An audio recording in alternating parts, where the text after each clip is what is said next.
Gold, trusted gold buyers. మీరు తాకట్టు పెట్టిన బంగారాన్ని విడిపించి ఈ రోజు ఉన్న మార్కెట్ ధరకు కొనబడను. మళ్ళీ వస్తున్నారే? అవునే. హాయ్ బత్తాయి, ఇవాళ నిమ్మకాయలు అయిపోయావేంటి? రాత్రి కళ్ళకొచ్చారా? సిగ్గులు ఎదురా ఇలా మాట్లాడడానికి? వాడికే కాదు మాకెవరికి లేదు. కాలేజీ అమ్మాయిలతో ఎలా డీల్ చేయాలో మీకు తెలియదురా. డైరెక్ట్ గా పాయింట్కి వచ్చేయాలి. కంప్యూటర్ పాపలు కదా, చాయిస్ నీకే ఇస్తున్నా.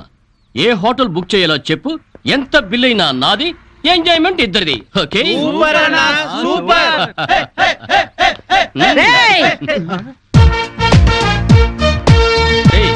టీనేజ్ పాపల మధ్యలోకి ఓల్డేజ్ హిడింపు వచ్చింది ఏంట్రా? హిడింబిని కాదురా, జుట్టు పోలిగా భారతీయురాలిని, మదర్ ఇండియా.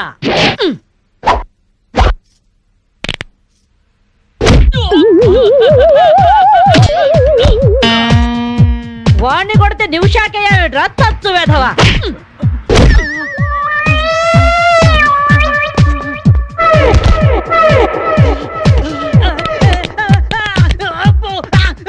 బ్రూస్లీ బనేన్ వేసుకొని పారిపోతున్నాయట్రా ఏ బ్రాసి? చంపేస్తాను ఇంకోసారి బనేన్తో కనిపించావంటే. నువ్వు తిట్టినా పర్వాలేదు కానీ కొట్టినవంటే మాత్రం చేస్తాను. ఈ గల్లికే రాను వల్ల వామ్మో. థ్యాంక్స్ మామగారు. ఈ రాస్కల్స్ రోజు ఈ బస్ స్టాప్ లో ఏడిపిస్తున్నారు. ఇవాళ పోలీస్ రిపోర్ట్ ఇద్దాం అనుకున్నా, ఇంతలో మీరొచ్చారు. బామ్మగారు మీ ఏజ్ ఎంత? జస్ట్ 64. 64 మాత్రమే. మరి జడేంటి, ఈ గెటప్ ఏంటి? ఏమే పిల్ల, 64 ఏళ్ళు వచ్చాయి కదా అని ముతక చీర కట్టుకొని నెరసిన జుట్టుతో ఈశ్వరమంటూ ఉండాలా? నేను 21st సెంచరీ లేడీని. ఇదిగో అందరూ నాలాగే ఉండండి, లేకపోతే ఈ మేల్ డామినేటెడ్ సొసైటీలో ఆడవాళ్ళు ఎంత చదువుకొని ఉద్యోగాలు చేస్తున్నా అణచి పెట్టేస్తారు. కట్టు బొట్టు టేస్ట్ అన్నిట్లో మన ఫ్రీడమ్ మనకు ఉండాలి. మన క్యారెక్టర్ ని మనం పర్ఫెక్ట్ గా ఉంచుకోవాలి. ఏదైనా ఫైట్ చేసి సాధించాలి. కరాటే, కంప్యూటర్ నేర్చుకోవాలి. భరతనాట్యం, బడిత పూజ కూడా రావాలి. హ్యాపీగా నవ్వుతూ ఛాలెంజ్ గా బతికేయాలి. మీ మాటలు చాలా ఇన్స్పైరింగ్ గా ఉన్నాయి బామ్మగారు. Very good. నా ఇన్స్పిరేషన్ తోనే మీరు అనుకున్నది సాధించండి. All the best. జీవితమే పువ్వాట, ఆడుకో సయ్యాట, జీవితమే అపువాట, ఆడుకో సై. మాధవి, ఏవే లవ్ మ్యారేజ్ చేసుకున్నావుటగా? ఇతనేనా? మాది లవ్ మ్యారేజే. 50 ఏళ్ల క్రితం శ్రావణ మంగళవారం పట్టు పరికిని కట్టుకొని పేరంటానికి వెళుతుంటే టక్కున చేయబట్టుకున్నాడు మీ తాత. ఒళ్ళంతా జువ్వున షాకు.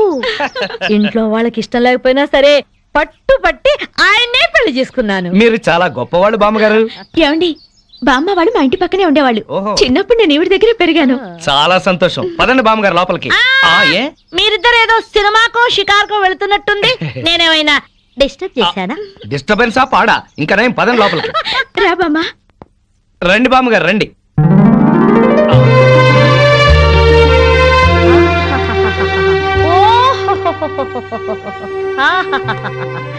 నీ టేస్ట్ బాగుందయ్యా, నువ్వు నాకు నచ్చావు. అన్నట్టు మీ అమ్మ నాన్నకు నీ మీద కోపం పోయిందా? నిన్ను చూడ్డానికి వస్తూ ఉంటారా? లేదు బామ్మ. పర్వాలేదు మాధవి, రేపు నీ కడుపున ఏ ఎన్టీఆర్ పుట్టాడనుకో, ఆ మనోడు డాన్స్ చూడ్డానికి వాళ్ళే పరిగెత్తుకుంటూ వస్తారు. ఏమయ్యా, మీ అమ్మ నాన్న ఎక్కడుంటారు?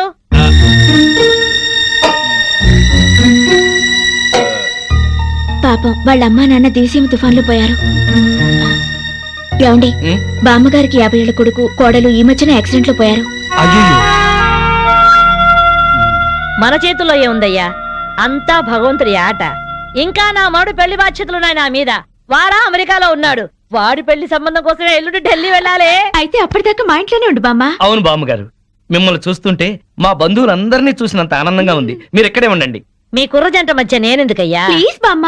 అది కాదమ్మా. బామ్మగారు మీరు ఇక్కడే ఉండండి అన్నానా? ఇందులో డబ్బులున్నాయా? నేను జాగ్రత్త పెడతానండి. రివాల్వర్ ఉందయ్యా. అయితే మీరే పట్టుకోండి. బామ్మగారిని జాగ్రత్త తీసుకెళ్ళి లోపలికి తీసుకెళ్ళు. తీసుకెళ్ళు. అమ్ము, ఇక చూసుకోవా అందట.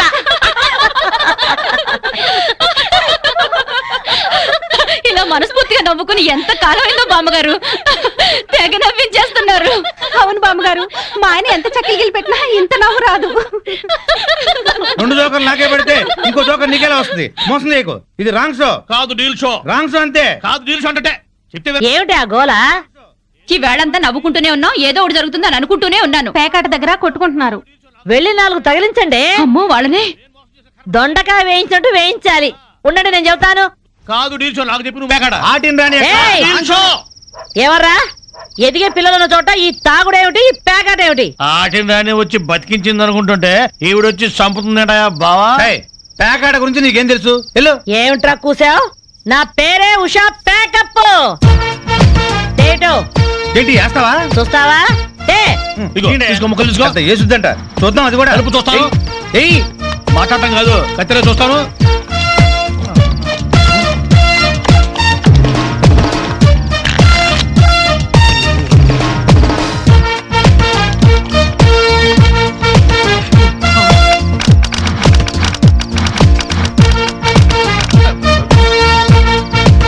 ఇది ఓపెన్ ముక్క జోకర్, ఇది కట్ జోకర్. ఆటిని రాణి, నీది డీల్ షో, వీడిది full count. Full count check చేసుకోండి. చూద్దాంగా, ఇప్పుడు తేలుతుందిగా. నాది డీల్ షో. అమ్మో, నాది డీల్ షో. నాది full count. Deal show, deal show. అది డీల్ షో. సిగరెట్ కాల్చడం చేతగరిచావట. ఆ? ఆ?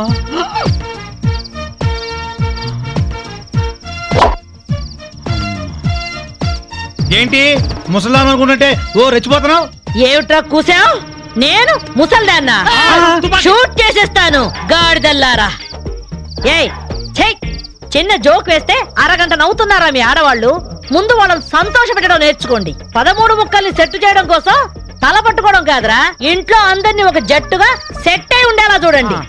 ఇంకెప్పుడైనా ప్యాక్ ఆడినా తాగినా పేల్చి పారేస్తాను.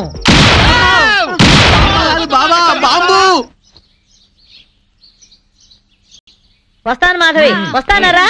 ఇదిగో ఈ ప్యాకెట్ మూకతో కలిసి నువ్వు చెడిపోవద్దు. మీరు బుద్ధిగా ఉండండిరా. ఇదిగో నా మడు పెళ్లికి పిలుస్తాను, అందరూ రావాలి. వస్తాను బామ్మగారు, ఉంటాం. అలాగే అలాగే. గడ్డం తీసిన నల్ల కోతిలా ఉన్నావు. మనల్ని ఇంటర్వ్యూ చేయడానికి మా టీవీ నుంచి యాంకర్ వస్తుంది. ఆ తల కాస్త దువ్విచావు. అందుగా ఈ బోడి ముస్తాబు సేమ్ పందికి చీర కట్టినట్టు ఉన్నావు. ఆ సేవ పందినే రాత్రికి ఎక్కడ పడితే అక్కడ ముద్దెట్టుకుంటావు. హలో అండి, బాగున్నారా? మీ కాలనీ అంతా పచ్చటి చెట్లతో చాలా బాగుంది. మిమ్మల్ని అందరినీ ఇంటర్వ్యూ చేసి మీలో ఆదర్శ జంటకి ఒక మంచి బహుమతి ఇవ్వాలని మేము ఇక్కడికి వచ్చాం. హలో అండి. అసలు సిసలైన ఆదర్శ జంట మాదే. మీరే అలా అనుకుంటే కుదరదు. మిమ్మల్ని ఇంటర్వ్యూ చేసి మేం డిసైడ్ చేస్తాం. చేసుకోండి. మీ భార్య కోసం మీరేం చేశారు? ఈ బండది తలనొప్పితో బాధపడేది. తగ్గితే తలనీలాలు ఇస్తానని మొక్కుకున్నా. 2 సార్లు గుడ్డు కొట్టించుకున్నా. ఈ శనిగాడికి టైఫాయిడ్ వచ్చినప్పుడు తగ్గితే అంగప్రదక్షిణ చేస్తానని నేను మొక్కున్నాను. ఒళ్ళంతా కొట్టుకుపోయింది. మీరు తిట్టుకుంటున్నా ఆ తిట్లలో ఎంతో ప్రేమ కనిపిస్తోంది. Very nice couple.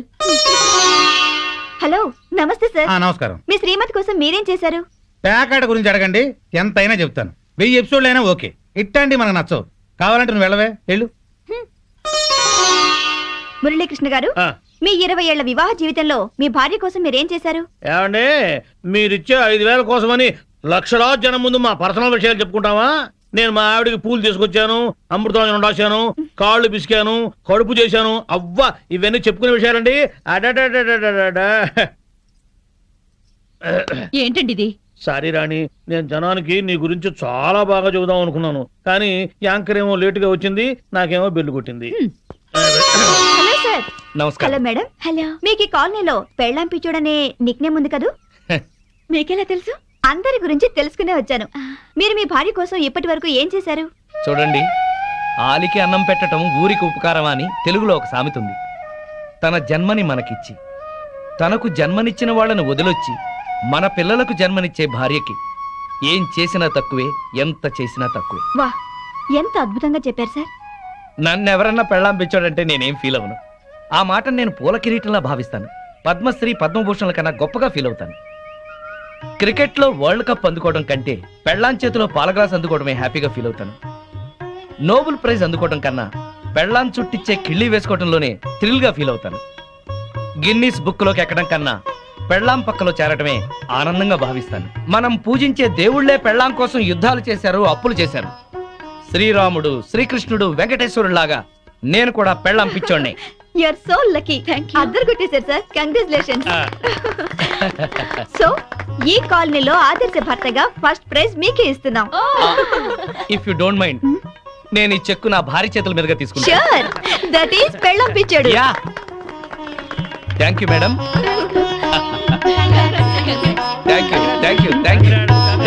నమస్కారం అమ్మా. నమస్కారం. సార్ సినీ నిర్మాత చేదు విషయం అమృతరావు గారా? సార్ నమస్తే సార్, నేను లొడలడను సార్. నా కలం పేరు లొడలడ, సరికొత్త కథా రచయితని. నెల రోజుల క్రితం మిమ్మల్ని కలిసినప్పుడు ఓ స్టోరీ లైన్ వినిపించాను కదా సార్. రాయలసీమ రక్తపాతం అని బాగుంది, డెవలప్ చేయమన్నారు. బ్రహ్మాండంగా చేశాను సార్, అద్భుతం. 3 గంటల స్క్రిప్ట్ రెడీగా ఉంది. ఏంటి ఇప్పుడే ఫోన్లో వినిపించమంటారా? Okay sir. Sir Rayalaseema faction leader బాంబుల సాంబయ్య కూతురు హీరోయిన్, ఈరప్పన్ మేనలుడు హీరో. ఈడు బాంబుల సాంబయ్య కూతురుని ప్రేమించాడు. సాంబయ్య ఒప్పుకోలేదు సార్. కానీ హీరో ఆ పిల్ల ఇంటికెళ్లి శివజనం మీద 4 సెంటపకాయలు పడేసి ఆ పిల్ల చెయ్యి పట్టుకుని లేపుకుపోయాడు.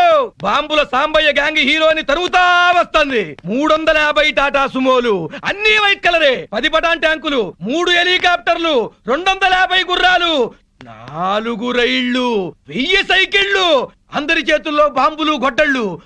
హీరో వెనక నుంచి ఒక ఫ్యాక్షనిస్టు అలా గొడ్డలిసిరాడు. హీరో వెనక్కి తిరగకుండానే దాన్ని గాల్లో పట్టుకుని మళ్ళీ వెనక్కిసిరాడు. అది గురిగా ఎళ్ళి ఆడి గుండెల్లో గుచ్చుకుంది. డిటిఎస్ లో ఆడి చావు కేక. హీరో హీరోయిన్ ని తీసుకుని ముళ్ళల్లో పరిగెత్తాడు, రాళ్లల్లో పరిగెత్తాడు, కొండల్లో పరిగెత్తాడు, నీళ్ల మీద పరిగెత్తాడు, ఎడారుల్లో పరిగెత్తాడు. పరిగెడతానే ఉన్నాడు. చివరికి చేసేది లేక హీరో హీరోయిన్ ని తీసుకుని శ్రీహరికోట రాకెట్ కేంద్రంలోకి దూరాడు. మర్నాడు ప్రయోగానికి సిద్ధంగా ఉన్న రాకెట్ లో దూరి తలిపేసేసుకున్నాడు. హీరోయిన్ భయపడిపోతా హీరో గుండెల మీద వాలిపోయి నాకు చాలా భయంగా ఉంది, నన్ను ఎక్కడికైనా తీసుకెళ్లిపో అంది. హీరో హీరోయిన్ ని గుండెలకి హత్తుకున్నాడు. ఈ దిక్కుమాలిన ఫ్యాక్షనిజానికి దూరంగా ఏదన్నా గోడల్లోకి వెళ్లి హ్యాపీగా బతుకుదామన్నాడు. అంతే, రాత్రికి రాత్రే మర్నాడు ప్రయోగానికి సిద్ధంగా ఉన్న రాకెట్ ని ఆకాశంలోకి అంగారక గ్రహం వైపుకి దూసుకుపోయేలా చేశాడు హీరో. వెనకాల నుంచి ఎర్రి ఫ్యాక్షనిస్టులు తరువుకుంటా వచ్చి నోరెళ్లబెట్టి ఆకాశం వంక సొత్తున్నారు. ఆకాశంలోకి రాకెట్ అలా వెళ్ళిపోతుంది, వీళ్ళు నోరెళ్లబెట్టి ఇలా సొత్తున్నారు. మధ్యలో ఈ మహాశూన్యంలో విశ్రాంతి విశ్రాంతి విశ్రాంతి. ఏంటి సార్ సెకండ్ హాఫ్ వినక్కర్లేదా? ఎందుకని సార్? మీకు బాగా నచ్చిందా? Thanks sir, thanks sir. అబుష్ అబుష్. మనం మాట్లాడటం మొదలు పెడితే ఎవరైనా ఇలా బొమ్మల్లా ఉండిపోవాల్సిందే. అవి మాటలా? మీ కథ విని మెంటలెక్కిపోయింది సార్. శభాష్. మేము మామూలు మనుషులం, మీరు మహారచయితలు. 200 ఇప్పించండి సార్. ఎక్స్ట్రా 200 ఇవ్వండి సార్. ఇదిగో నేను రేపు వస్తాను. ఇదే టైంకి రండి సార్. ఒరే మామ, ఇవాళ మనకొచ్చిన కలెక్షన్ 2000 రూపాయలు. ఈ డ్రామా ఇలాగే 1 నెల రోజులు కంటిన్యూ చేసామంటే మనం హ్యాపీగా దుబాయ్ వెళ్ళొచ్చు. ఈ బిల్లు మొత్తం ఆ పెళ్ళాం పిచ్చోడి నెత్తిన పడుతుంది.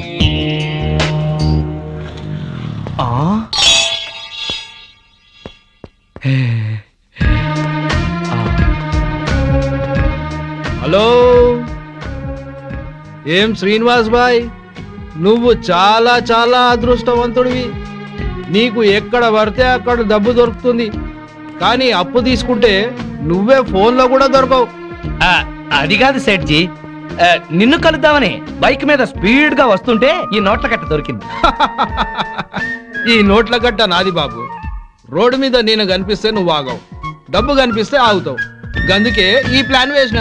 ఇది అన్యాయం సేట్. నాకు దొరికిన డబ్బు నువ్వు కొట్టేయాలని చూస్తున్నావు. అరే చూప్, నీ నగరాలన్నీ నాకు తెలుసు, అందుకే అందులో చిట్టి పెట్టిన. చూడు, చదువు. డబ్బులు ఇచ్చేటప్పుడు నేను కుబేరుణ్ణి, వడ్డీ వసూలు చేసేటప్పుడు కాలయము. అర్థమైందా? ఆఖరిసారి చెప్తున్నా, అసలు వడ్డీ మొత్తం కలిపి 2.5 లక్షలు అయ్యింది. నెల నెల వడ్డీ కట్టు. ప్రతి వారం వచ్చి నాకు కనపడు, లేకపోతే నీ ఇంట్లో సామాను వీధిలో పడేస్తా. ఖబర్దార్. వీడి అప్పు వెంటనే తీర్చేయాలి.